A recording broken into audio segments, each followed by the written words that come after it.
সবাইকে good morning. আশা করি সবাই ভালো আছেন। আজকে আরেকটি রেসিপি নিয়ে আসছি করলা। সেই করলাগুলিকে দেখুন পিস পিস করে কেটে নিয়েছি খুব ভালো করে, আর একই সাইজে আমি কেটেছি। আর একটু মোটা বা একটু পাতলা হলেও কিছু হবে না। কেটে আজকে এই মুগ ডালটা দিয়ে আমি করলাটা রান্না করব। আপনারা প্লিজ ভিডিওটা একটু দেখবেন, দেখলে ভীষণ ভীষণ ভালো লাগবে। আর খুব স্বাদের একটি রান্না এবং খুব খুব ভালো, মোটামুটি আশা করি সবাই পছন্দ করবে। এখন আমি একটু নুন দিয়ে করলাগুলিকে মেখে রাখবো। মেখে আমি যে জলটা আছে না, তিতা একটা জল বেরোবে, সেই জলটা আমি চিপে ফেলে দেব।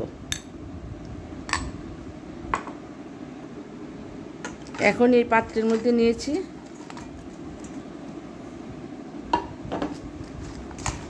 এরকমভাবে মেখে রাখবো। মেখে রাখলে জলটা বেরিয়ে যাবে, একটু পরে চিপে চিপে আমি ফেলে দেবো। 10 থেকে 15 মিনিট রাখবো এরকমভাবে। তারপরে মুগ ডালটা সিদ্ধ করে নেব। আপনাদেরকে আমি দেখাচ্ছি ভিডিওটা। খুব সহজ এবং খুব টেস্টি একটি রান্না। এই দিক দিয়ে আমি মুগ ডালটাকে খুব ভালো করে ধুয়ে নিয়েছি। এখন এটা সিদ্ধ করে নেব। প্রেসারেও ইচ্ছা করলে সিদ্ধ করা যায়, আপনারা ইচ্ছা করলে প্রেসারেও ধুয়ে সিদ্ধ করে নিতে পারেন।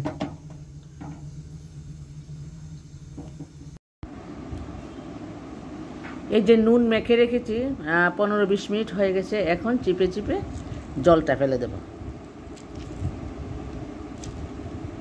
মানে তিতা জলটা বেরিয়ে গেছে। রান্নাটা করলে তিতা তিতা ভাবটা লাগবে না। এইভাবে আমি সবগুলি চিপে নেব।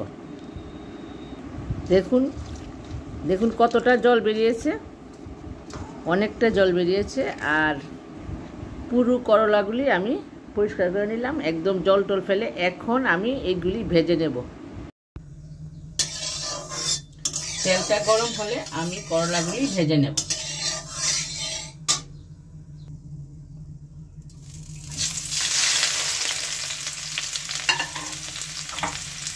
এখন করলাগুলি একটু ফ্রাই করে নেব।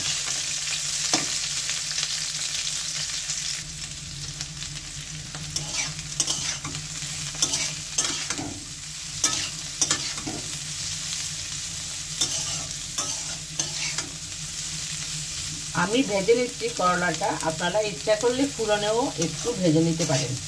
ফুরনটা দিয়ে করলাটা দিয়ে দিলে সেভাবেও রান্নাটা হয়। আমি একটু ভেজে নিচ্ছি কারণ আজকে করলার পরিমাণটা একটু বেশি হয়েছে, তাই।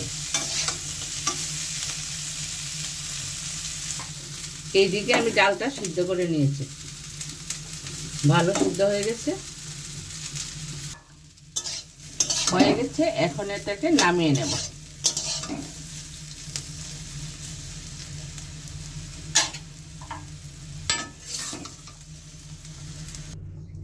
ফুরনে থাকবে শুকনো লঙ্কা, তেজপাতা, আর থাকবে এই দিক দিয়ে 5 ফোড়ন। এই যে ফুরনের মশলাটা একটু বেশি লাগে। রান্নাটার বৈশিষ্ট্য এটা যে তেজপাতা আমরা অন্য রান্নাতে 1 পিস কি 2 পিস দিই, এখানে 4-5 পিস নিয়েছি। আর শুকনো লঙ্কাটাও 5-6 পিস নিয়েছি। আর যে 5 ফোড়নটাও একটু বেশি নিয়েছি, সেটাই মেইন মশলা রান্নার। আর একটু জিরে লাগবে, একটু কাঁচা লঙ্কা দেব 3-4টে ছেঁচে দিয়ে দিলাম। তেজপাতা, এখন দিচ্ছি শুকনো লঙ্কা,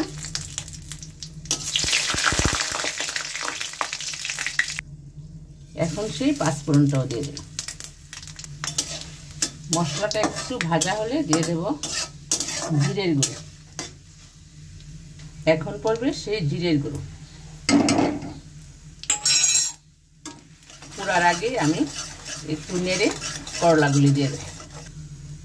এখন দিয়ে দিলাম করলাগুলি।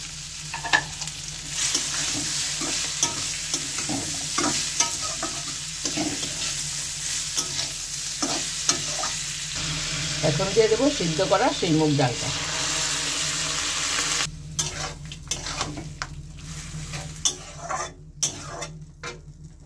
এখন একটু ঢেকে দেব।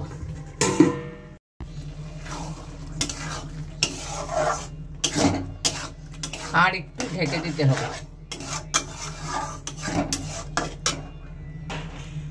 স্বাদ মতো নুন।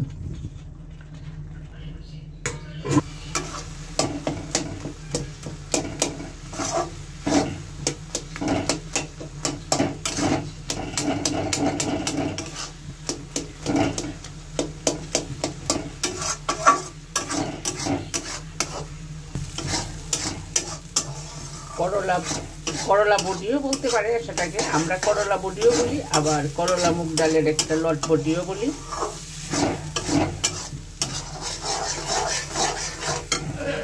এখন থাকবে একটু স্বাদ মতো চিনি। এখন পড়বে 4-5টা কাঁচা লঙ্কা। আটা মোটামুটি কমপ্লিট হয়ে আসছে, আর একটু হবে। নামানোর আগে আমি একটু ঘি দেবো। আপনারা ইচ্ছা করলে বাটার বা ঘি এবং বাটার সব কিছুই দেওয়া যায়। আজকে আমি ঘি দেব।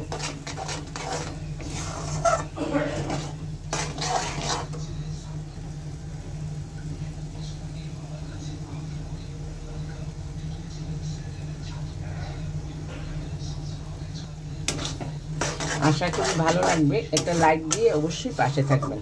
ধন্যবাদ আপনাদের সবাইকে। আপনারা সবাই ভালো থাকবেন।